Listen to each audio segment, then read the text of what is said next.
اور آپ کی بلوچستان کے سابق وزیر اعظم نے کہا تھا ڈگری تو ڈگری ہوتی ہے، جعلی ہو یا اصلی ہو، مطلب بندہ ڈگری کے پیچھے ہے، اس سے اس کا مطلب نہیں ہے کہ جعلی ملے یا اصلی ملے، لیکن کم از کم میرے پاس کیا ہو، ڈگری ہو۔ کیوں ڈگری کے پیچھے ہے؟ کیونکہ اس کی فطرت کہے کہ بندہ کمال کو پسند کرتا ہے، اللہ نے فطرت میں رکھا ہے۔ بندہ کنجوس بھی ہونا لیکن کہتے ہیں اللہ میرے ساتھ سخاوت کرے، کہ اللہ نے فطرت میں رکھا ہے کہ ہر انسان کو سخی بندہ اچھا لگتا ہے۔ شوہر کتنا بھی اچھا ہو لیکن کنجوس ہو تو بیوی کو بھی اچھا نہیں لگتا۔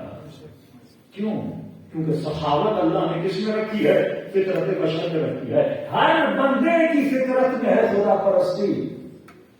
کوئی بھی کائنات کا بندہ نہیں دکھا سکتے جس کے وجود میں خدا پرستی نہ ہو۔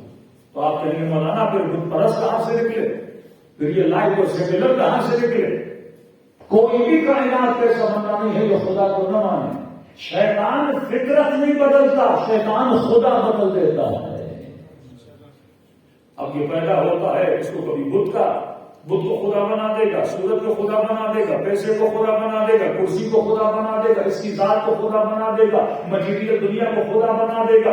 وہ خدا بدل سکتا ہے لیکن تیرے جذبے کو کبھی بدل نہیں سکتا۔ ہر انسان کی فطرت میں ہے انسان عاشق کمال ہوتا ہے، جہاں اسے کمال نظر آئے کہ اس کے پیچھے دوڑ پڑتا ہے۔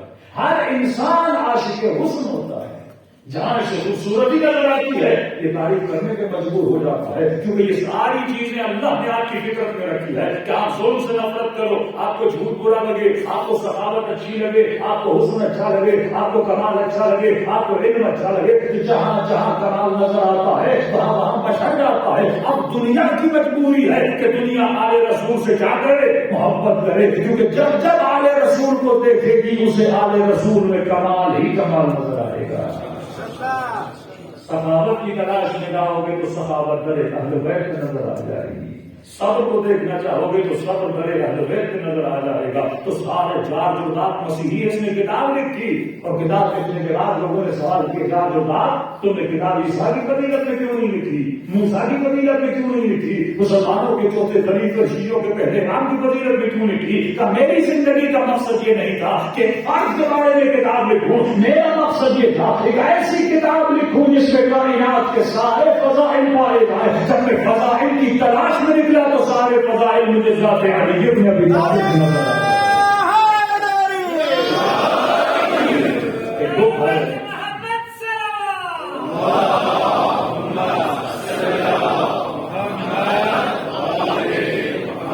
کتاب اس کا نام ہے The Life of محمد، اس کی زندگی، محمد کی زندگی۔ اس میں فضیلت امیر المؤمنین کی لکھتا ہے کہ اسلام کے جتنے بھی جنگجو تھے جب بھی لڑنے جاتے تھے آگے بھی زرہ پہنتے تھے، پیٹھ پر بھی زرہ پہنتے تھے، لیکن شیعوں کا پہلا امام، مسلمانوں کا چوتھا خلیفہ جب میدان جنگ میں جاتا تھا وہ fought without armour on his back, جب بھی جاتا تھا اس نے کبھی بھی اپنی پیٹھ پہ لوہا نہیں لگایا، مطلب زرہ نہیں پہنی۔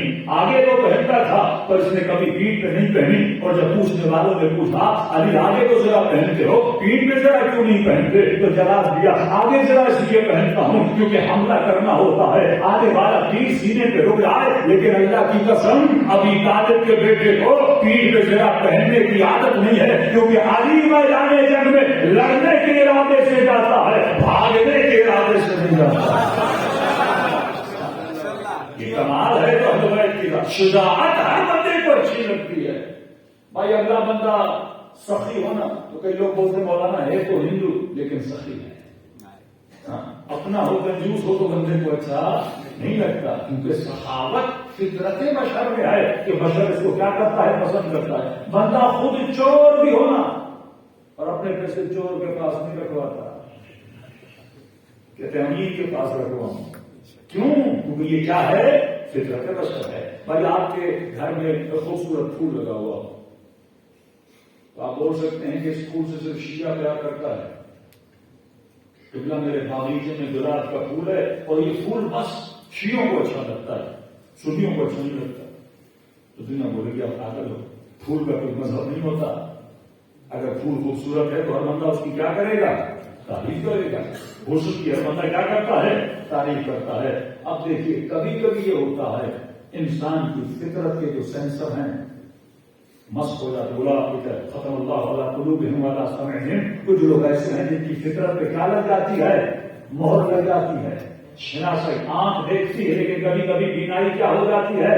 کم ہو جاتی ہے. تو کچھ لوگ ایسے ہیں جن کی فطرت پہ غبار چڑھ جاتا ہے، اور جب فطرت پہ غبار چڑھ جاتا ہے تو فطرت صحیح اور غلط کو پہچاننے میں کیا کر دیتی ہے؟ غلطی کر دیتی ہے. تو کبھی کبھی بندہ کورونا کے دن بھی ہے تو کورونا کا سب سے پہلا سائڈ افیکٹ کیا ہے کہ انسان کا ذائقہ جو ہے ختم ہو جاتا ہے. جس چیز میں بو ہے بو محسوس نہیں ہوتی، مطلب سینسر کیا ہو جاتے ہیں؟ صحیح سے کام نہیں کرتے. اب بندہ ڈاکٹر کے پاس بخار کے بعد اگر ڈاکٹر صاحب مجھے لوگ سوپ پلا رہے ہیں، میں ان کو کہہ رہا ہوں یہ ٹھیکا ہے، لیکن مجھے بولتے ہم نے نمک ڈالا ہے لیکن مجھے نمکین نہیں لگ رہا. مجھے میٹھی چیز کھلائی جا رہی ہے اور میٹھی نہیں لگ رہی. مجھے کھٹی چیز کھلائی جا رہی ہے لیکن کھٹی نہیں لگ رہی. یہ بول رہے ہیں کھٹی ہے لیکن مجھے نہیں لگ رہی. یہ بول رہے ہیں نمکین ہے اور مجھے نہیں لگ رہی. یہ بول رہے ہیں میٹھی ہے اور مجھے نہیں لگ رہی. تو ڈاکٹر کیا بولیں گے کہ قبلہ میٹھے کی مٹھاس نہیں گئی، کھٹے کی کھٹاس نہیں گئی، نمک کی نمکینی نہیں گئی. مسئلہ یہ ہے کہ آپ کو بخار ہے اور اسی بخار کی وجہ سے آپ کو میٹھا میٹھا نہیں لگ رہا. تو آج کے زمانے میں اگر کسی کو علی اچھا نہ لگے تو مسئلہ علی میں نہیں ہے، اس کی فطرت کو بخار ہو چکا ہے.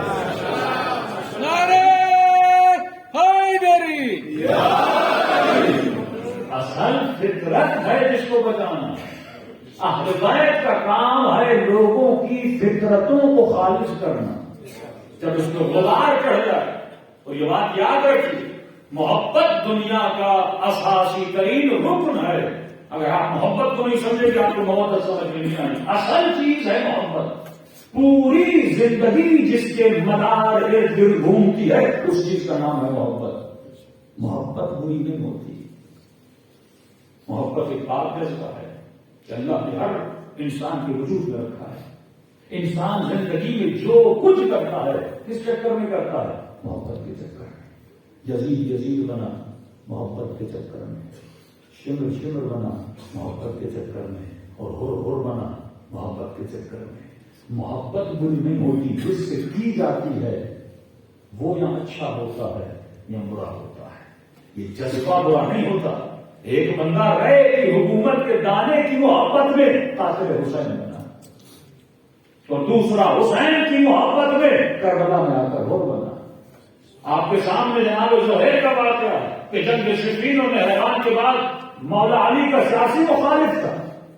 حج کرنے کے بعد جب یہ لشکر چلا تو اپنے اصحاب کو کہا کہ میرا خیمہ حسین کے خیمے کے سامنے نہ لگانا، کہیں میرا فرزند رسول کے ساتھ سامنا نہ ہو جائے.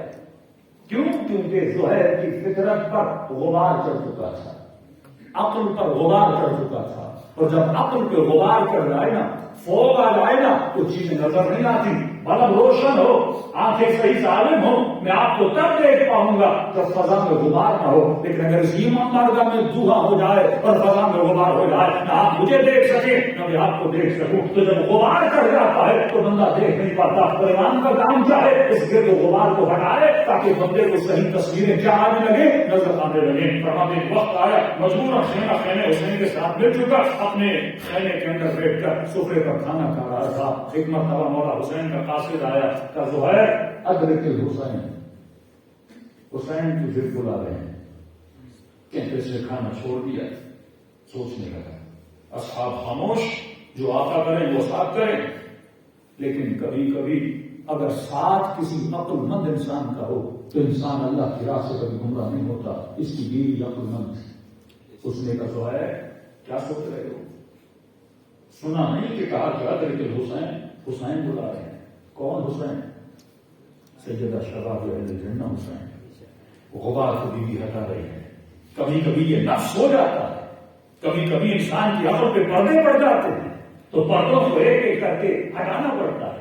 کیوں مومن جب ایام ادا آتے ہیں جس کے وجود میں بدلاؤ آ جاتا ہے؟ کیونکہ مجلس حسین غبار کو ہٹاتی ہے.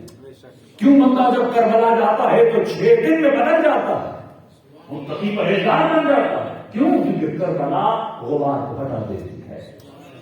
لیکن جیسے جیسے کربلا سے دور ہوتے جاؤ گے، جیسے جیسے ایام اعضاء ختم ہوتے ہیں، ویسے ویسے بندے کے وجود میں بدلاؤ آنا شروع ہو جاتا ہے. کیونکہ پھر جو غبار زمانے کی تمہاری فطرت پہ چڑھنا شروع ہو جاتی ہے. کبھی نہیں پتا یہ کون ہے؟ اصحاب قصہ ہے حسین. سیدہ شباب اہل جنت ہے حسین، فرزند بطول ہے حسین، جو ہے اقتدار کس بات کا، اٹھا خیمے حسین میں گیا.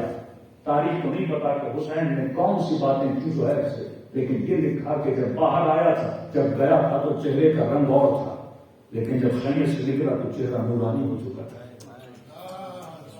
آتے ہی اپنی بیوی کو طلاق دی، کہا کہ میں نے تجھے آزاد کیا، جا سکون کی زندگی گزار، کیونکہ آج جو میں سودا کر کے آیا ہوں وہ سودا موت کا سودا ہے، اس میں حیات دنیا بھی نہیں ہے، میں آخرت کا سودا کر کے آیا ہوں. چلا گیا حسین بن علی کے خیمے میں. یہ وہی سودا تھا جو زہیر نے کیا. یہ انسان کب کرتا ہے؟ جب غبار کیا ہو جاتی ہٹ جاتی ہے. کیوں؟ جب تک آپ محبت کو نہیں سمجھو گے. آپ جو کچھ ہو آج محبت کی وجہ سے. سودا کو کمانے جاتے ہو کس کی محبت میں؟ اگر محبت نہ ہو بندہ کچھ بھی نہ کرے. اتنے لوگ آسٹریلیا گئے کس کی محبت میں؟ آسٹریلیا کی محبت میں. پڑھا لکھا بندہ، پارا کنار کا، 17 گریڈ کی نوکری، 60,000 تنخواہ، لیکن عشق تھا آسٹریلیا کا. نوکری چھوڑی، گھر چھوڑا اور دریا میں ڈوب کے مر گیا. محبت انسان سے سب کچھ کرواتی ہے. اگر محبت غلط آ جائے تو انسان غلط قدم اٹھاتا ہے. کہ آپ کیا سمجھتے ہیں ابن سعد کو پتا نہیں تھا کہ حسین کون ہے؟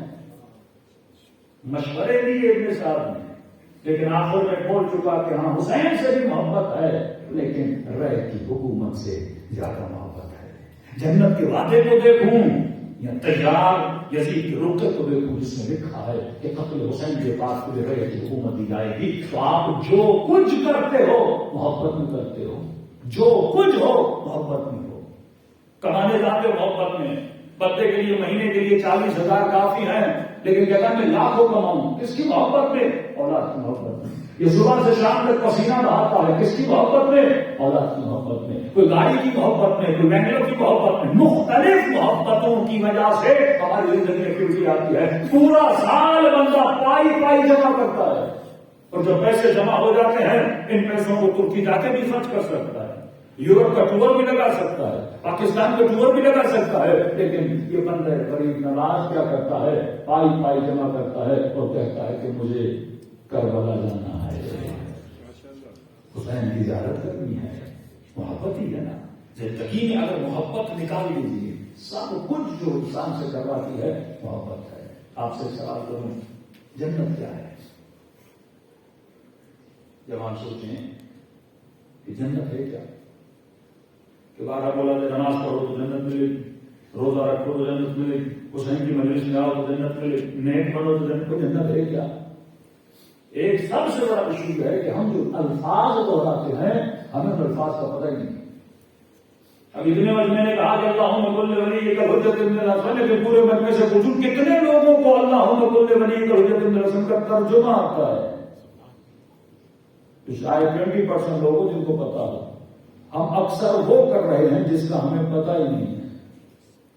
اہل بیت لوگوں کو طوطا بنانے نہیں آئے تھے.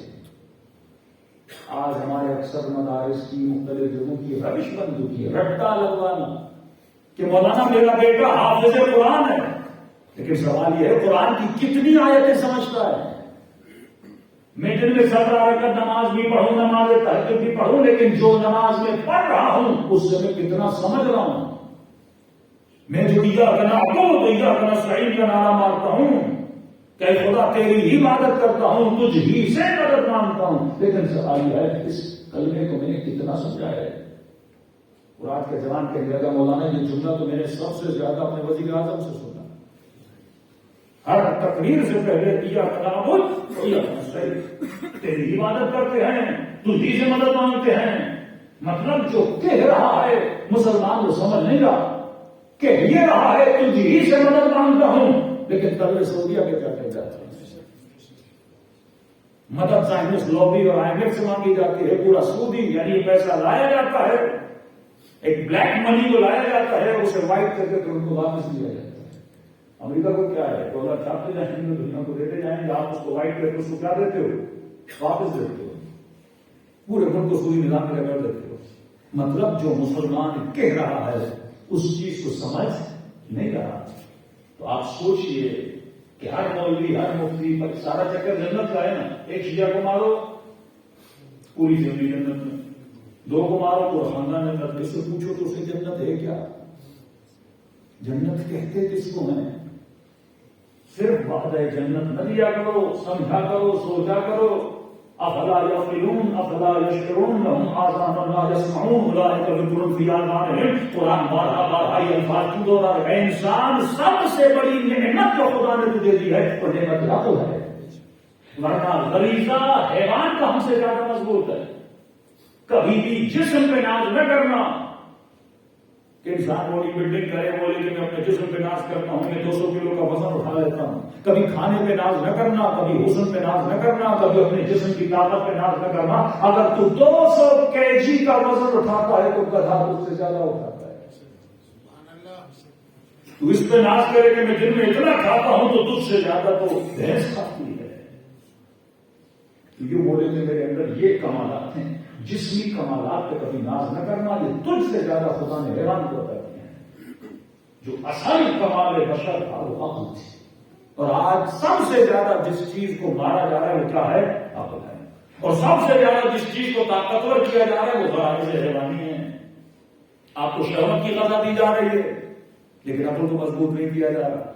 یہ نوجوان رات کو بیٹھتا ہے موبائل اٹھانے سے یہ نہیں پتا کہ جو میں دیکھ رہا ہوں اس سے میری عقل مضبوط ہو رہی ہے یا میرے غرائز سے جنسی مضبوط ہو رہا ہے.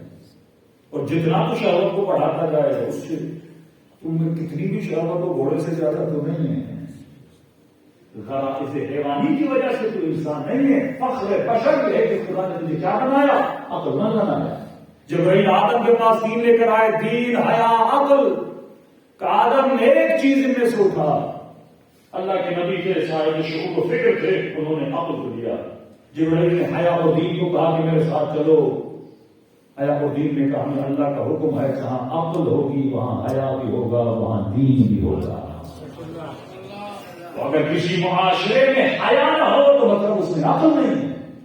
کسی معاشرے میں دینداری نہ ہو مطلب اس میں عقل نہیں ہے. اور جب عقل نہیں ہے تو مطلب یہ ہے کہ بشر بے عقلی کی طرف جا رہی ہے، نہ کہ عقل مندی کی طرف جا رہی ہے. معصوم فرماتے ذرا عقل سے سوچو، تو عاشق فنا بننا چاہتا ہے یا عاشق بقا بننا چاہتا ہے؟ کتنی بھی چیزیں تمہیں دی جائیں، دنیا کی ہر لذت کی انتہا نجاست ہے. پانی پیو انتہا نجاست، کھانا کھاؤ انتہا نجاست، لذت نگاہ انتہا نجاست. کا عجیب بشر ہے کہ یہ عاشق لذت بن رہا ہے لیکن ایک ایسی لذت جس کی انتہا کیا ہے؟ نجاست ہے. تو جب تک عقل کو استعمال نہیں کرو گے، اصل کی عقل ہے جو لاجک ہے.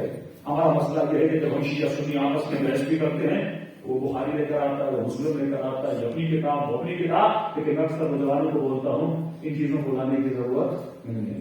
اللہ نے آپ کو کیا دیے؟ عقل دی ہے. بہترین استدلال عقلی ہے. ایک کمیونسٹ بیٹھو کہ وہ کہے گا میں قرآن نہیں مانتا تو آپ کی آیت نہیں مانے گا. سنی کو بہار کی حدیث سناؤ گے کہے گا میں تیرے بہار کو نہیں مانتا. اور وہ بخاری سنائے گا تو وہ بخاری نہیں مانتا. تو بحث کیسے ہوگی؟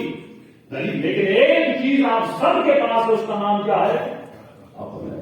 شیعہ سنی حنفی جو بھی بٹھاؤ اور سخاوت اچھی لگتی ہے تو بولے کہاں اور محمد وآل بیت محمد صلوات.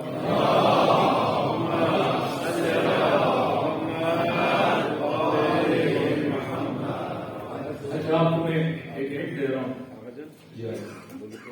اگر زحمت میں تھوڑا تھوڑا سلوات پیش کیا گیا جائے.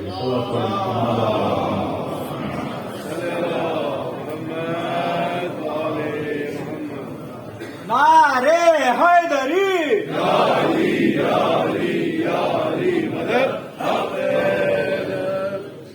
سلوات پڑھیں محمد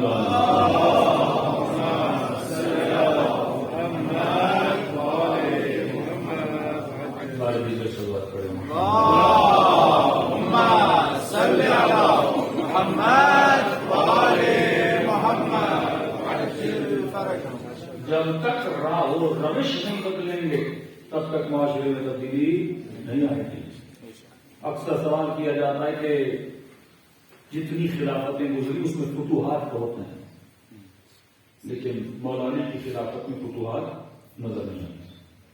کبھی اہل بیت نے کوشش نہیں کی کسی ملک پہ حملہ کر کے اسے مسلمان بنایا جائے، کبھی کوشش نہیں کی، کیونکہ اہل بیت کی روش ہی نہیں تھی کہ تلوار کے زور پہ اسلام کو پھیلایا جائے۔ اہل بیت نے دو بھی بنائے پر کردار کے ذریعے سے، اور ایسے بنائے کہ انہوں نے پوری پوری بستیوں کو مسلمان بنا دیا۔ یہ جنوب لبنان کے جتنے شیعہ ہیں، کس کی تبلیغ کا اثر ہے؟ جناب حضرت کی تبلیغ کا اثر ہے۔ انہوں نے کردار کے ذریعے، پورا ایران شیعہ نہیں تھا لیکن کردار کے ذریعے ہمارے علماء نے ان کو شیعہ میں بدلا۔ اصل جو کردار کے ذریعے سے مسلمان بنتا ہے، اس آگور کا واقعہ آپ نے ذکر کیا، مسلمان تلوار کے زور پہ بنے وہ مسلمان ہے۔ صرف کلمہ پڑھنے سے کوئی مسلمان نہیں بنتا جب تک انسان اپنے کردار کو بلڈ نہ کرے۔ تو کردار کب بنتا ہے؟ جب انسان کے اندر عقل اجاگر ہو۔ تو جب تک عقل مضبوط نہیں تب تو کچھ بھی نہیں۔ اب آپ سے سوال کرتا ہوں، دیکھیے مناظراتی بحث نہیں کر رہا، آپ لانا سوال، کسی بھی مسلمان کو لائیے، مسیحی کو لائیے، کرسچن کو لائیے، اس سے سوال کریے، فطرت والا سوال، پھر ان کو پتا چلے گا کہ شیعہ علی سے محبت کیوں کرتے ہیں۔ آپ اسے بولیے کہ یہ بتاؤ تجھے کون سا فوجی اچھا لگتا ہے جو میدان میں لڑتا ہوا نظر آئے یا بھاگتا ہوا؟ ایک سمپل سا سوال ہے، ہسٹری کچھ بھی نہیں، ایک سمپل سوال، دو فرد ہیں تجھے کون سا اچھا لگتا ہے، میدان میں لڑتا ہوا یا میدان سے بھاگتا ہوا؟ سنی بٹھاؤ گے، وہابی بٹھاؤ گے، حنفی بٹھاؤ گے، کسی بھی مکتب فکر دین والا بندہ بٹھاؤ گے، سب کیا بولیں گے؟ لڑنے والا اچھا لگتا ہے۔ یہ کس کا جواب ہے؟ فطرت کا جواب ہے۔ تبھی شیعوں کو علی اچھا لگتا ہے۔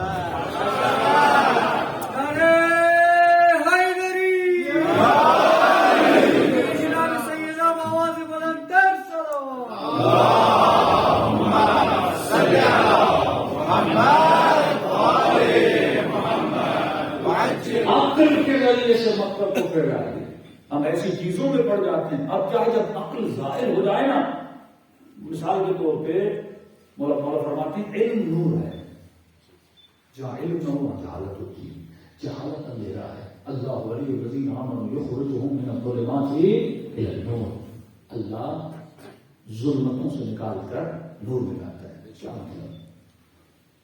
جب ہوا روشن ہو، آپ کسی صحرا میں ہیرے موتی ڈھونڈنے جاؤ تو آپ کو ملیں گے، لیکن رات ہو جائے، اندھیرا ہو جائے، روشنی نہ ہو، اور ایک بندہ بوری اٹھائے کہے کہ میں فلاں صحرا میں جا رہا ہوں ہیرے اور جواہر ڈھونڈنے، جائے گا پوری بوری بھر کے آئے گا، لیکن جب واپس پلٹے گا روشنی ہوگی تو اسے پتا چلتا ہے کہ میں نے بوری میں پتھر جمع کیا۔ یہی حال مسلمانوں کا ہوگا، جب قیامت کے دن اٹھیں گے تو دیکھیں گے بوریوں میں پتھر بھر کے آئے ہیں، کیونکہ اصل جو نور تھا وہ نور نبی تھا، اور جو نبی کے بعد نور تھا وہ نور آل رسول تھا، جو ہمیں بتا سکتے تھے کہ ہیرا کیا ہے، موتی کیا ہے، پتھر کیا ہے، کیونکہ ان کے وجود میں علم کامل تھا اور عقل کامل تھا، تو اسے شناسائی۔ اب اگر آج کا مومن چاہتا ہے اپنا ایمان مضبوط کرے تو سب سے علی کا شیعہ وہ ہے جو عاقلانہ زندگی گزارے، نہ کہ جاہلانہ زندگی گزارے۔ یہ سوچے کہ میرے ایکشنز، میرے ایکٹ میں جو بھی آج کچھ کر رہا ہوں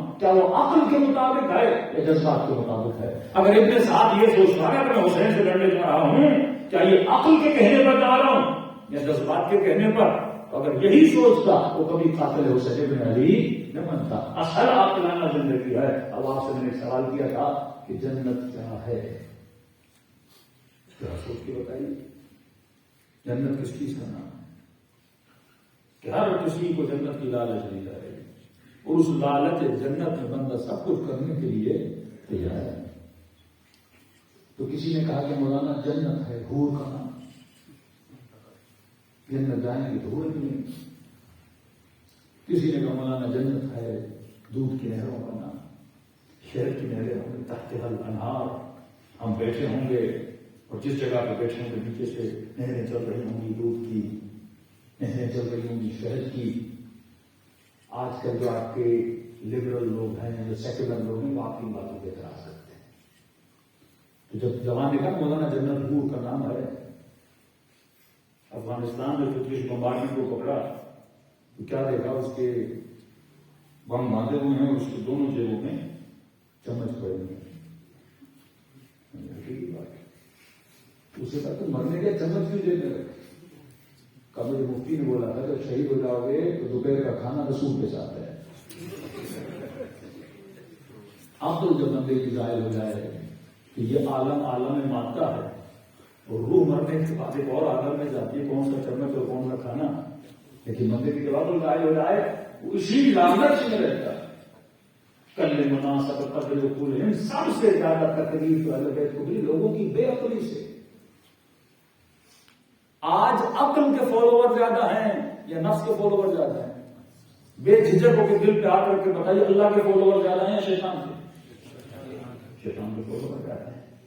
معیار اکثریت نہیں ہے، معیار جو اقلیت ہے جو کس پہ چلے؟ عقل پہ چلے. مسلمان یہ گانا دیں کہ شیعہ اقلیت میں ہم اکثریت میں، اکثریت کا بھی معیار نہیں ہے. سوال یہ ہے کہ جو بھی بندہ عقل پہ کام کر رہا ہے وہ بندہ باعث نعمت ہے، لیکن جو جہالت پہ کر رہا ہے وہ ہمیشہ کہاں جائے گا؟ جہنم واسط ہو جائے گا. تو سب سے زیادہ فالوور ہیں شیطان کے. کسی زمانے کا مولانا ڈیموکریسی کیا ہے؟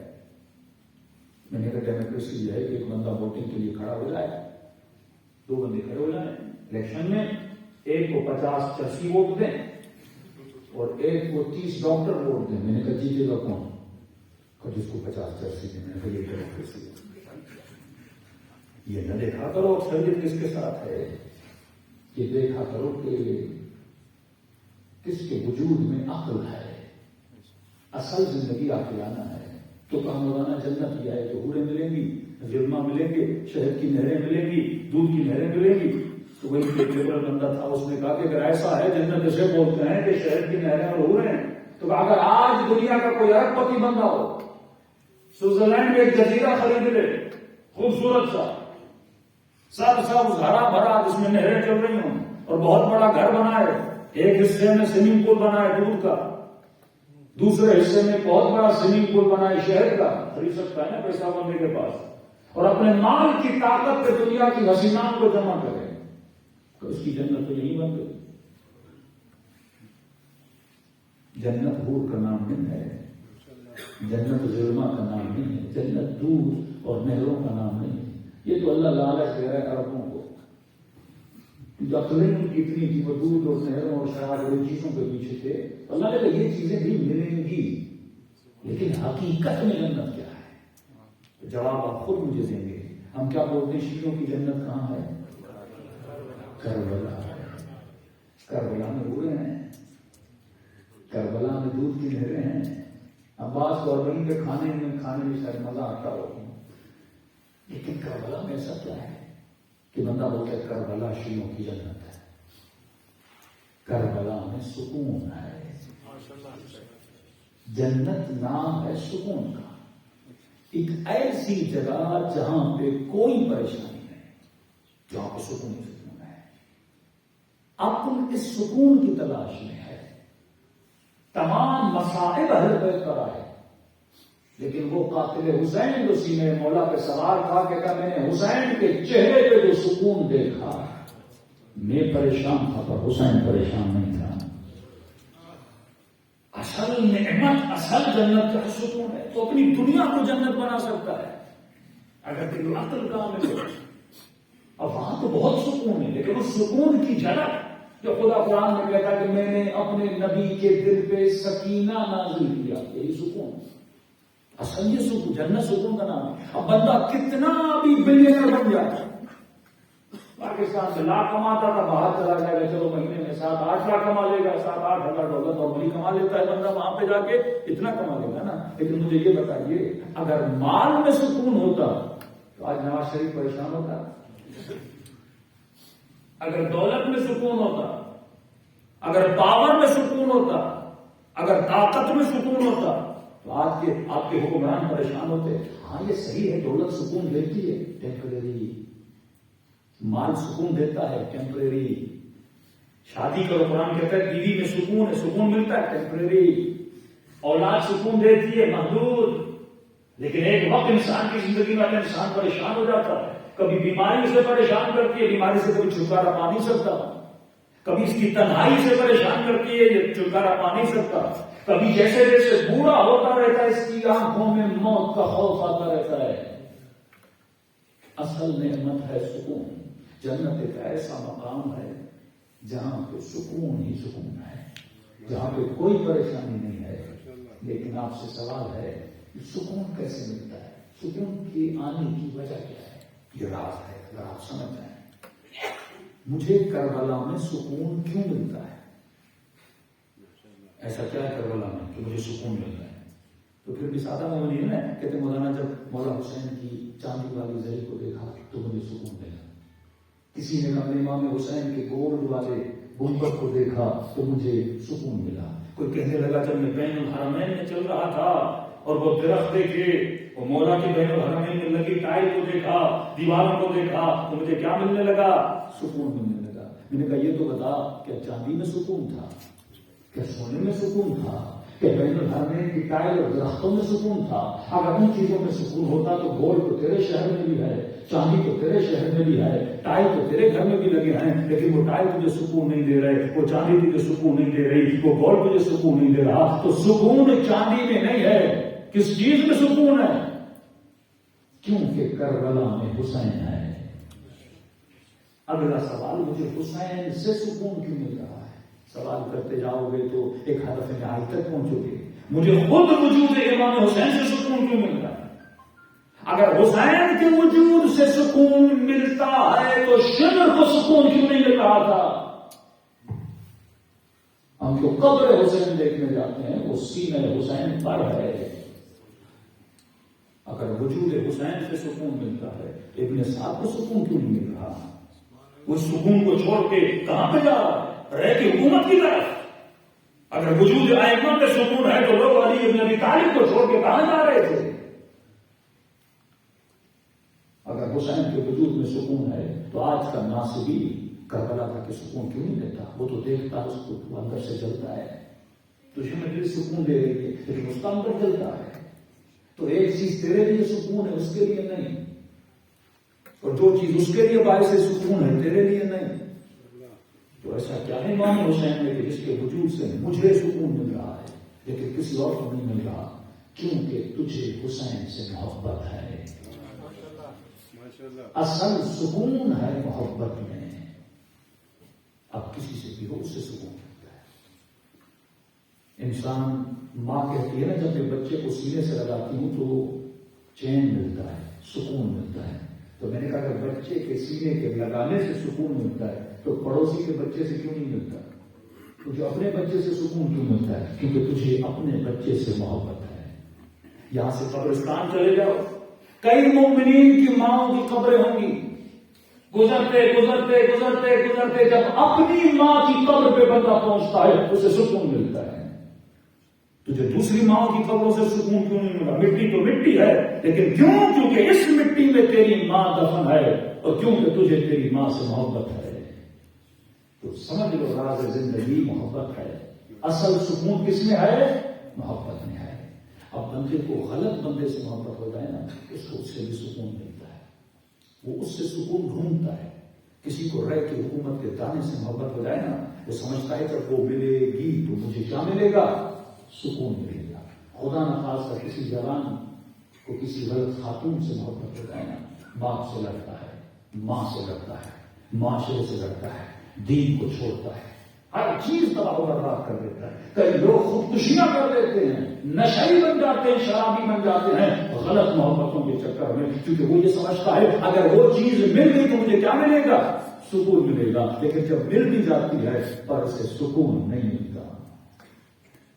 اصل شیطان کا کام یہ ہے کہ آپ کے دلوں میں غلط محبتوں کو ڈال دے اور پوری زندگی اس محبت کے پیچھے لگے رہتے ہو کہ ملے گی تو سکون ملے گا. کسی کو یورپ کی محبت, کسی کو امریکہ کی محبت, کسی کو گاڑی کی محبت, کسی کو کسی عورت کی محبت, کسی کو کسی نشے کی محبت. چھوٹا بچہ ہوتا ہے نا, گاڑی کی محبت, سائیکل کی محبت, بائک کی محبت. ان محبتوں میں تجھے اتنا الجھا دیتا ہے کہ تو اس محبت کے چکر میں اپنی ہر شے قربان کرنے کے لیے تیار ہو جاتا ہے, کیونکہ واحد وسیلہ ہے محبت کہ انسان سے سب کچھ کرواتا ہے. اور اس کے ملنے کے بعد بھی بندے کو سکون نہیں ملتا. تبھی فرمایا جو حقیقی محبت ہے جس سے تیرے وجود میں سکون ملے گا, قل لا اسألکم علیہ اجرا الا المودۃ فی القربى، ایک ہی محبت بندے کو سکون دیتی ہے اور وہ محبت علی اور آل علی کی محبت ہے۔ صلی اللہ علیہ محمد۔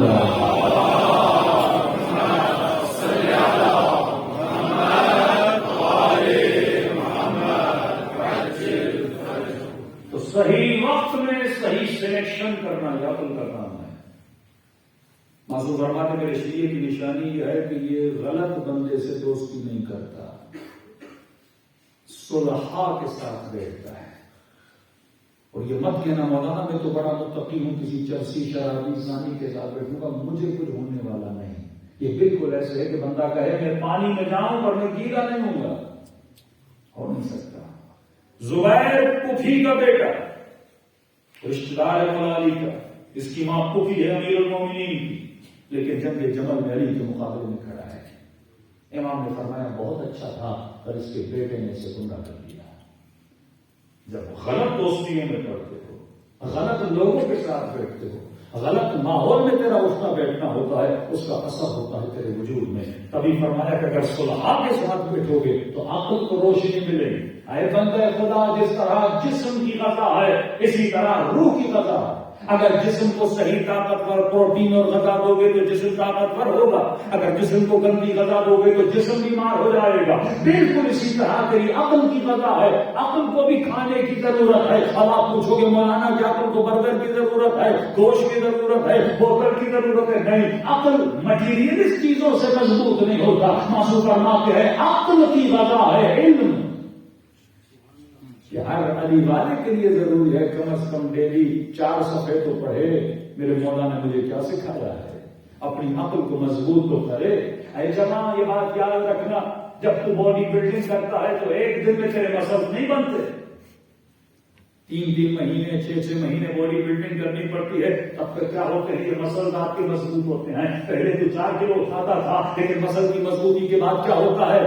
بندہ 20 کلو بھی اٹھا دیتا ہے۔ اسی طرح تیرے برین کے مسلز ہیں، یہ مسلز بھی تب تک مضبوط نہیں ہوتے جب تک تو ٹریننگ نہیں کرتا، اور ٹریننگ کرنے کے بعد تیرا ول پاور مضبوط ہوتا ہے۔ اور جس بندے کا ارادہ اور ول پاور کمزور ہے وہ کبھی بھی راہ حسین میں چلنے کی صلاحیت نہیں پاتا۔ معصوم فرماتے مومن کی مثال کا جبل اور راسخ ہے، ایک مضبوط پہاڑ کی طرح ہوتا ہے۔ اسے دنیا کے وسوسے، غلط دوستیاں، دنیا کی شہوت والی چیزیں گمراہ نہیں کرتی۔ معصوم فرماتے اور کچھ ایسے ہیں جن کے عقول اور جن کے ارادے اور ول پاور کس کی طرح ہے؟ کروا ہے، مچھر کی طرح ہے۔ آج مجلس کی ہوا لگی تو مجلس ہی بنا، کل شیطان کی ہوا لگی تو شیطان والا بنا۔ جہاں کی ہوا لگتی ہے وہیں پہ چلا جاتا ہے، لیکن علی کا چاہنے والا میں سب تمار کی طرح ہوتا ہے۔ دنیا کی ہوائیں اور رنگ اسے نہیں بدلتے، اسے بس بدلتی ہے تو علی کی محبت بدل دیتی ہے۔ اصل چیز ہے ول پاور، بس عقل کو مضبوط کرنا۔ جب تک جوان نماز کے فلسفے کو نہیں سمجھے، اسے کیا پتا نماز کیا ہے؟ اللہ نہ تیری نماز کا محتاج ہے نہ تیرے روزے کا محتاج ہے، اسے کیا ملے گا کہ صبح سے شام تک بھوکا بیٹھے اور خود حلال کر کے اور ایک دن میں چیزوں کو حرام کیوں کر رہا؟ فلسفے کو تو سمجھ۔ اللہ تیرے ارادے کو مضبوط کرنا چاہتا ہے، اللہ تیرے ول پاور کو مضبوط کرنا چاہتا ہے۔ کل تو یہ بولے کہ باڈی بلڈنگ کی ضرورت کیا ہے، فائدہ پتا چلے گا تو 2 گھنٹے جا کے محنت کرتا ہے، اتنے ویٹ اٹھاتا ہے، کیوں اٹھاتا ہے؟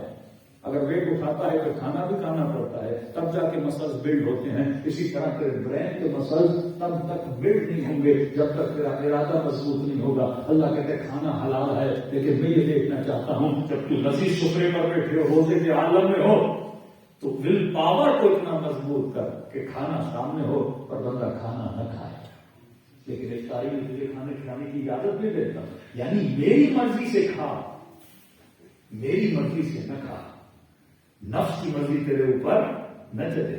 اللہ نماز کو بندہ کب بھی پڑھ سکتا ہے، لیکن وقت معین کیوں کیا؟ تاکہ تیرے وجود میں نظم پیدا ہو، ضبط پیدا ہو، تیرا ارادہ کیا ہو جائے؟ مضبوط ہو جائے۔ ایران کا گولڈ میڈلسٹ رضا زادے جو 3 مرتبہ گولڈ میڈل سب سے زیادہ ویٹ اٹھانے والا، جب اس سے پوچھا کہ یہ بتاؤ تو دنیا کا اتنا وزن اٹھاتا ہے کہ کوئی ایسی چیز ہے جو تجھ سے نہ اٹھے؟ کہنے لگا ہاں، سردی کے موسم میں صبح کی نماز ہوتی ہے تو کمبل اٹھایا نہیں جاتا۔ یہ ارادے کی کمزوری ہے۔ بندہ 200 کلو وزن اٹھا لے لیکن سردی کے موسم میں یہ آدھا کلو کا کمبل بندے سے اٹھایا نہیں جاتا. کیوں؟ کیونکہ ارادہ کمزور ہے. لیکن ایک طرف کربلا میں سنتے ہو کہ زندان شام ہے، حسین کی بہن ہے، لیکن نماز شب پڑھتی ہوئی نظر آتی ہے. ارادے کی مضبوطی ہے کہ جن کا ارادہ مضبوط آپ وہی والے بنے، جن کا ارادہ کمزور. دشمن ارادوں کو کمزور کرتا ہے. یہ موبائل کیا کرتا ہے؟ آپ کے ارادے کو کمزور کرتا ہے. آج تک تم نے یہ تعین کیا کہ مجھے موبائل آدھا گھنٹہ یوز کرنا ہے، تو موبائل کو نہیں چلاتا، موبائل تجھے چلاتا ہے. اور فیس بک پہ کھلے سرات ہے جو ختم لینے کا نام ہی نہیں لیتے. چلتا جائے بندہ، چلتا جائے، وہ ہمیں چلاتا جاتا ہے، چلاتا جاتا ہے. آج تجھے کون چلا رہا ہے؟ تیرا امام زمانہ، تیری عقل، یا تیرے ہاتھ میں یہ موبائل، یا گھروں میں پڑے ہوئے ٹی وی؟ کم از کم نظم ہونا چاہیے، انٹرٹینمنٹ بھی کرنی ہے تو اس کا وقت معین ہونا چاہیے. لیکن آج ہم اپنے ہاتھوں میں نہیں ہیں. یہ جسم پر ہمارا کنٹرول نہیں ہے، یہ دنیا ہے جو ہمارے جسموں کو کنٹرول کر رہی ہے. ابھی رسول جب اصحاب کے ساتھ گزر رہے تھے تو عرب کے بڑے بڑے بہادر پتھر اٹھا رہے تھے. آپ کیا سمجھتے ہیں کہ عمر بن عبد کم بہادر تھا؟ آج یہاں پہ عمر بن عبد آ جائے تو کہیں کو زمین پہ پٹک دے. جو ایک اونٹ کا بچہ اٹھاتا، دن میں ایک بکرا کھاتا، اتنا پاور تھا، تبھی یہودی پریشان تھے. یہ کون ہے جس نے ہمارے بہادروں کو اپنی تلواروں سے باسل جہنم کیا ہے؟ اور رسول گزر رہے تھے تو آدھا پیٹ اٹھاتے ہو، عرب پتھر اٹھاتے تھے. وہ بھی ایکسرسائز کرتے تھے. جنگجو جو ہوتے تھے بڑے بڑے پتھر اٹھاتے تھے، طاقت کا مظاہرہ کرتے تھے. نگاہ رسول کو سمجھو. کہنے لگا رسول کو کہ یا رسول اللہ، بڑے بہادر ہیں، ہم سے جو پتھر اٹھائے نہیں جاتے، لیکن یہ اتنے بڑے پتھر اٹھا لیتے ہیں. رسالت ماں کے چہرے پر ہلکی سی مسکان آئی. فرمایا ان سے بڑا بزدل کوئی نہیں، ان سے بڑا کمزور کوئی نہیں. یا رسول اللہ کی اتنا بھاری پتھر اٹھا، آپ کہہ رہے ہیں بزدل ہے. نبی فرماتے یہ بتا پتھر کا وزن کتنا ہے؟ رسول ہوگا 40 50 60 کلو، جتنا بھی ہو، بڑا وزن ہے. کہ یہ بتا تیری آنکھوں کی پلکوں کا وزن کتنا ہے؟ کبھی سوچا ہے یہ آنکھ جو بند کرتے ہو نا 1 منٹ میں، اس کا وزن کتنا ہے؟ کتنا ہوگا؟ 20 گرام 30 گرام کا. کتنا کمزور ہے وہ انسان جو 50 کلو کا پتھر اٹھا لے، پر جب نگاہ کسی کے ناموں سے پڑے اس آنکھ کے وزن کو برداشت نہیں کر پاتا. یہ ہے ارادے کی کمزوری. ہٹا کٹا باڈی بلڈر ہو لیکن آنکھوں کا غلام ہو، اپنی عادتوں کے سامنے ذلیل ہو. کبھی کبھی بندہ ایک چائے کے کپ کے سامنے ہار جاتا ہے، کبھی کبھی ایک سگریٹ کے سامنے ہار جاتا ہے. جب کمزوری پہ انسان آئے نا، ہار جاتا ہے. نشئی انسان آپ نے دیکھے، ایک دن انہیں نشہ نہ ملے نا، سب کچھ کرنے کے لیے تیار ہوتا ہے. کیوں؟ کہ اس نے اپنی عقل کو اپنی خواہشوں کا تابع بنا دیا ہے. اصل تیرے وجود پہ حکومت ہونی چاہیے، حکومت عقل ہونی چاہیے. اور کون سی عقل؟ جب کہنے لگے کہ یا علی تیرا دشمن بڑا عقل مند ہے، ساری حکومتوں پہ اس کا قبضہ ہے. امیر المومنین نے فرمایا وہ عقل نہیں ہے، وہ مکر ہے. مولا عقل کیا ہے؟ فرمایا العقل محبت الرحمان. جو بندہ عقل کے ذریعے سے رحمان کی عبادت کرے، نہ کہ شیطان کی عبادت کرے. تو آج مجھے یہ دیکھنا ہے کہ مجلسوں کے ذریعے سے میں نے اپنی عقل کو کتنا مضبوط کیا. جب میں روڈ اور بازار اور ٹی وی اور موبائل میں رات بند کمرے میں بیٹھتا ہوں تو میرے اوپر عقل حاکم ہے یا میرا نفس حاکم ہے؟ اگر نفس حاکم ہے تو میرا حال بھی وہی ہے جو دشمن بیت کا حال تھا. ان کو بھی نفس نے تباہ کیا، اور آج بھی مجھے کون تباہ کر رہا ہے؟ نفس تباہ کر رہا ہے. دعا کریے خدا آپ سب کو مشرق کی زیارت نصیب کرائے. مشرق میں ایک مشہور مسجد ہے، مسجد گوہر شاہ. یہ کسی خاتون کا نام ہے، خانم گوہر شاہ. اس زمانے ہندوستان سے آئے مشرق. کیا دیکھا؟ مولا کا حرم بہت چھوٹا تھا. حرم کے پیچھے ایک بہت بڑا میدان تھا جہاں پہ لوگ کچرا پھینکا کرتے تھے. اس کو برا لگا، معصوم کا حرم اور ساتھ میں لوگ کچرا پھینک رہے ہیں. اس نے وہ زمین خریدی، بالدار کی بڑی تاجر کی، اور خریدنے کے بعد اس نے مزدوروں کو بلایا اور بہت بڑی مسجد کی تعمیر کروائی. کہ بعد میں اس مسجد کا نام پڑا مسجد خانم گوہر شاہ. کہ یہ حرم امام رضا سے کیا ہو گئی؟ متصل ہو گئی. یہ وقف ہے اس خاتون کی، ایک نیک خاتون تھی. وہاں سے آئی تھی، مزدور کام کرتے تھے، ڈیلی بیسس پہ آتی تھی، مزدوروں کو دیکھتی تھی کیسا کام چل رہا ہے، ہفتے میں ایک بار دو بار۔ کچھ دنوں کے بعد آئی تو ایک ینگ سا مزدور تھا، وہ اسے نظر نہیں آیا۔ اس نے پوچھا اپنے ٹھیکیدار سے کہ بھائی وہ مزدور کہاں ہے، نظر نہیں آتا، بیمار ہے کیا ہے، احوال پرسی تو کرو۔ جب پوچھا گیا کہ مزدور کیا ہے تو ایک دن اس کی ماں خانم گوشا سے ملنے آئے۔ خانم گوشا نے اسی جوان مزدور کی ماں کا کام بھی نہیں آ رہا، کئی دن گزر گئے، کام نہیں آ رہا، اور پھر آگے سے جاؤں گا بھی نہیں، نہ کھانا کھا رہا ہے نہ پانی پی رہا ہے، بیمار ہو کے کمرے میں اس نے خود کو بند کر لیا ہے۔ کہ ایشو کیا ہے؟ کہ ایشو یہ ہے کہ آپ سے شادی کرنا چاہتا ہے، آپ کی محبت میں گرفتار ہو چکا ہے۔ میں نے کہا محبت بندے کا سکون تباہ بھی کرتی ہے اور سکون دیتی بھی ہے۔ اصل یہ ہے کہ صحیح محبت ہو یا غلط محبت ہو، ہمیں غلط محبتوں سے بچانا ہے۔ کسی زمانے کا مولانا کوئی نام حرم خاتون میسج کرے جواب دوں، میں نے کہا نہیں، کبھی مولانا اس میں لکھا ہے السلام علیکم، جواب تو آ جائے گا۔ ساری دینداری اس کی یہاں پہ آتی ہے۔ میں نے کہا کس نے کہا نام حرم سلام کرو، اس کا جواب دینا واجب، کوئی میسج پہ اگر مجھے پتا ہے میرا کوئی جواب مجھے گناہ میں گرفتار کر سکتا ہے۔ مولا فرماتے ہیں علی والا گناہ تو دور، عصمت کا مطلب کیا ہے؟ ایک عصمت عطائی ہے، ایک عصمت اکتسابی ہے۔ عطائی عصمت خدا عطا کرتا ہے، اکتسابی عصمت تو آپ خود کسب کرتے ہو، محنت کر کے آپ کو ملتی ہے، جیسے حضرت عباس کی عصمت ہے، یہ کسبی عصمت ہے۔ اور نیچے درجوں پر آ جائیں، آیت اللہ بہجت کی عصمت ہے، علماء کی عصمت ہے، انہوں نے کسب کی کہ دنیا نے زندگی میں ان کو گناہ کرتے ہوئے نہیں دیکھا، کہ کسبی عطائی عصمت تو صرف حضرت علیہ السلام اور انبیاء کو ملی ہے، تو اللہ کی عطا کردہ عصمت ہے، لیکن کسبی عصمت ہمیں مل سکتی ہے۔ کیسے ملے گی؟ معصوم فرماتے ہیں کہ علی کا چاہنے والا گناہ کرنا تو دور کی بات ہے، گناہ کے خیال کو بھی اپنے ذہن میں موت دیتا ہے، کیونکہ ہر کام کرنے سے پہلے کیا آتا ہے؟ خیال آتا ہے۔ پانی پینا ہے تو پہلے خیال آئے گا، پھر ہاتھ آگے بڑھے گا۔ اسی طرح پہلے تیرے وجود میں خیال آتا ہے، جیسے دیکھو کہ نفس کوئی خیال ایسا لا رہا ہے جس سے میں اہل بیت علیہ السلام کے راستے سے کرتا ہوں، فوراً اس خیال کو کیا کر دو، وہاں پہ کٹ کر دو۔ اب نفس وہاں پہ ہمدردی دلائے گا، یہ مختلف ہیلے وسیلے کرے گا تاکہ انسان کو پھنسائے گا۔ ایک بات یاد رکھ لو، گناہ آ گئے، کوئی نہیں کہہ سکتا مولانا میں آگ میں جاؤں گا اور آگ مجھے جلائے گی، آگ کا کام ہی جلانا ہے۔ تبھی فرمایا کہ نام حرم اور نام حرم کا آپس میں تعلق آگ کی مانند ہے۔ جو مت سمجھنا میں قریب جاؤں گا سلام کروں گا جانا نہیں، انسان کبھی بچ نہیں سکتا، تصور بھی نہ کرنا کہ اس گناہ سے بچ سکتا ہے۔ اس جوان میں بوڑھی عورت تھی، میرا ایک ہی بیٹا ہے، کہہ رہا ہے میں جب تک اس خاتون سے شادی نہیں کروں گا نہ کام کروں گا نہ کام کروں گا، رونے لگی، بیٹا ہے کیا کروں؟ خانم گوشا نے کہا میری عمر زیادہ ہے، میرا شوہر مر چکا ہے، میرا کوئی ارادہ نہیں ہے شادی کا، میں ماں ہوں، کیا کروں، کس طرح سمجھوں؟ سمجھ نہیں رہا بالکل۔ گویا اس کے عقل ظاہر ہو چکی ہے، آپ کی محبت اتنی اس کے عقل پہ سوار ہو گئی ہے، اب کوئی محبت اسے کچھ کروا دے گی۔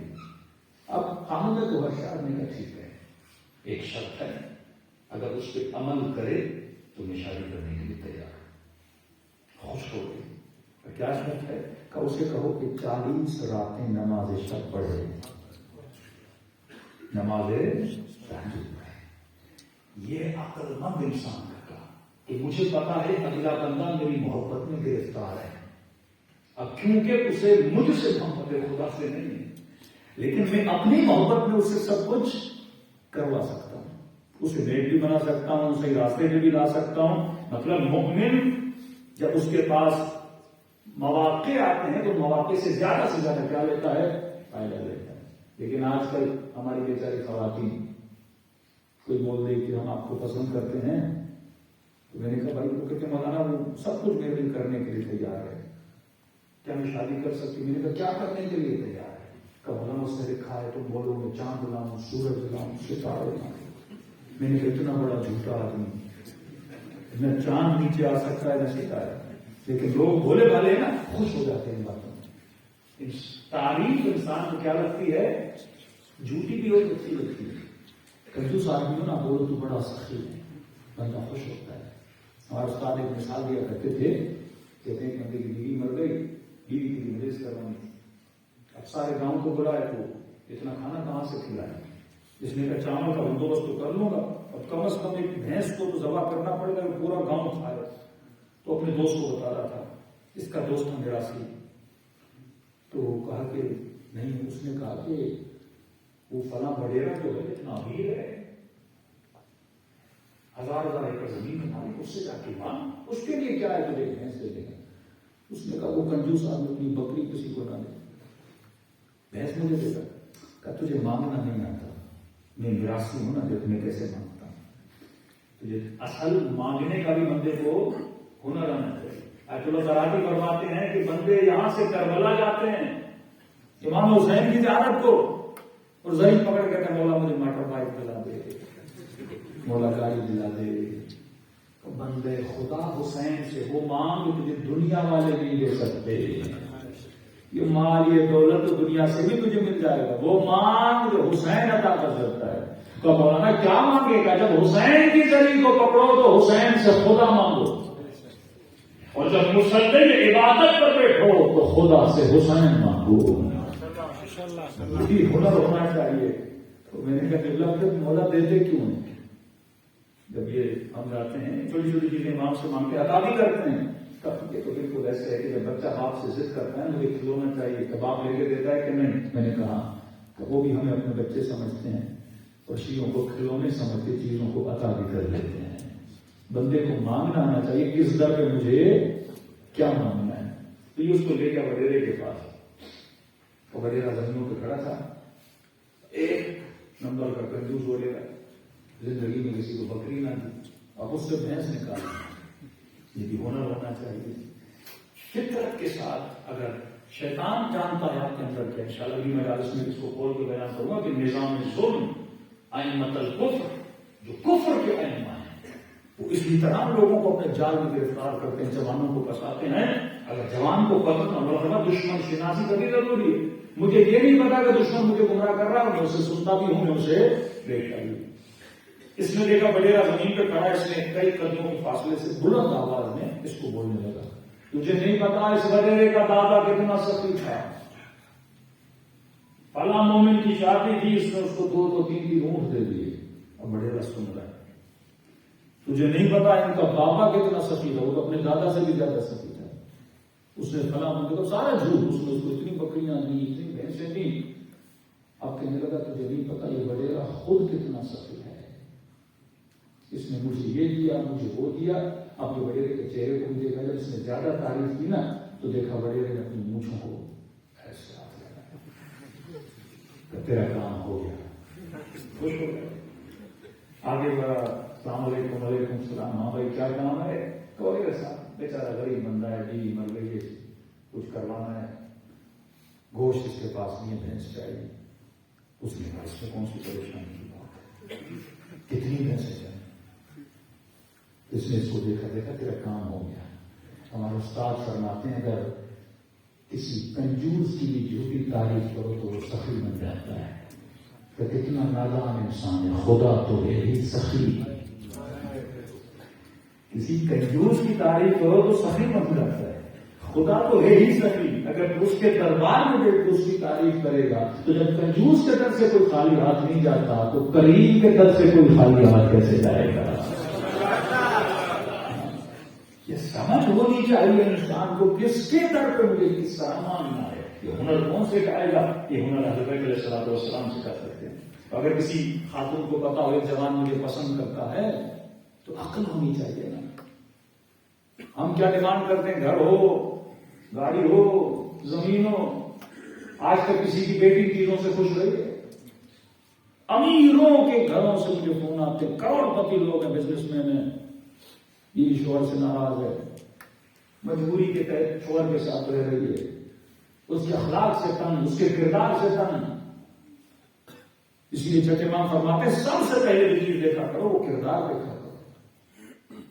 حسین ترین عورت سے شادی کرو گے 2 دن خوش رہو گے، لیکن اگر بد اخلاق ہوگی، بد کردار ہوگی، 6 دن کے بعد تنگ آ جاؤ گے، طلاق دے دو گے۔ میں کہتا ہوں جوان ایک انگوٹھی میں لیتے ہو نا 10 مرتبہ دیکھتے ہو پتھر اصلی ہے کہ نقلی ہے، لیکن بندہ شادی کرتا دیکھتے ہی جتنا ایک انگوٹھی کو دیکھتا ہے اتنا نہیں دیکھتا۔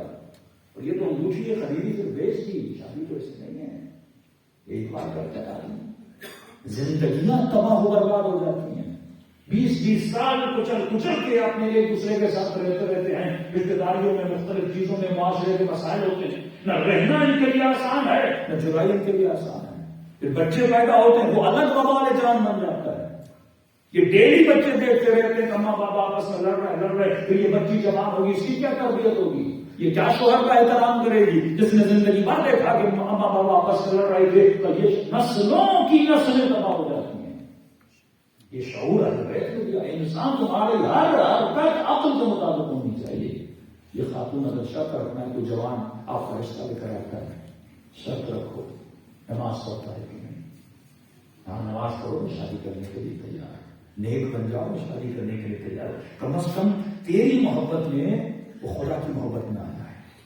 حضرت یوسف کے لیے ملتا ہے، فرماتے پہلے زلیخا عاشق یوسف تھی، پوری زندگی کوشش کی زلیخا نے کہ مجھے یوسف مل جائے، اور میرے امام فرماتے جب یوسف مل گیا، کہتے ہیں پہلے زلیخا کھڑی رہتی تھی کہ ایک جھلک یوسف کی نظر آئے، پھر ایک وقت آیا جناب یوسف کھڑے رہتے تھے مجھے زلیخا نظر آئے، مسلح سے نہیں اٹھتی تھی، اس خدا میں مبتلا ہو چکی تھی۔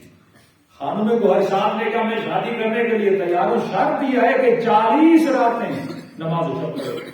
ماں خوشی خوشی گھر آئے، بیٹے کو کہتا ہے کام ہو گیا، تو کیسے اس نے شرط رکھی، بیچارے نے سمجھا کہ جب بھی میں ایسی شرط رکھی میں پوری نہیں کر پاؤں گا، کہ نہیں آسان شرط ہے، تو کون سی، مال چاہیے دولت چاہیے، میں تو مزدوروں کا نہیں، کچھ بھی نہیں، بولتی ہے 40 راتیں نماز تہجد پڑھو۔ اس نے کہا 40 کا 400 راتیں پڑھنے کے لیے تیار، شادی کرنے کے لیے تیار ہو جائے۔ ماں کہتی بیٹا نمازی بن گیا، ڈیلی پڑھتا رہا، 40 دن گزر گئے، 60 دن گزر گئے، 70 دن گزر گئے، خانم گوہر صاحب نے اس جوان کا پتہ ہی نہیں، گھر پہ گئی، دستک دی، ماں باہر آئی کہ بیٹا خیریت سے تو ہے، زندہ تو ہے، کہاں کا شرط بتائیے، نماز پڑھ رہے کہاں پڑھ رہا ہے، کہ 40 دن گزر گئے کوئی خبر نہیں، کہ مجھے بھی نہیں پتا، 2-3 بار بول چکی ہوں میں 40 دن گزر گئے، اب چلو خانم گوہر صاحب کے پاس ہم بتاتے ہیں کہ ہم نے اس شرط کو پورا کیا، لیکن مجھے کوئی جواب نہیں دیتا، کہاں دیکھتے ہیں کہ بیٹے کو بلا۔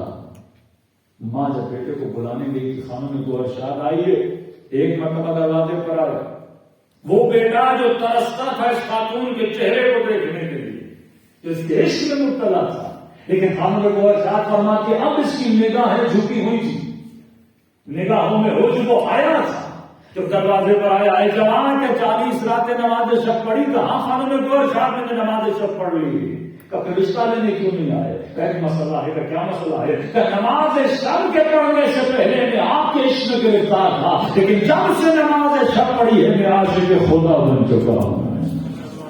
سبحان اللہ، یہ علی والے کا نام، اگر نگاہ عقل ہو انسان اپنی زندگی کو بدل سکتا ہے، اگر ارادہ انسان کا مضبوط ہو، لیکن اگر ہم خود اپنی زندگی کے سکون کو تباہ کرنا چاہیں، ایک بچہ تو پوری رات ایک سائیکل کے لیے ہوتا رہتا ہے، متقی پرہیزگار مومن جو کہہ ہمارے پروفیسر تھے، اللہ ولی کی رحمت کرے، 100 سے زیادہ مسجدیں بنوائیں، رو کر کے میرا مولانا میں حج پہ گیا، وہاں فون آیا میرے بیٹے کا، بابا موبائل لے کر، نہیں موبائل آیا، نہیں تھوڑا ڈانٹ کے، میں نے کہا صبر کرو، حج پہ کیا پیسے نہیں واپس آؤں گا لے کر دوں گا، کہ مولانا میں ولی تھا میرے بیٹے نے کو خوشی کر لی، ایک موبائل۔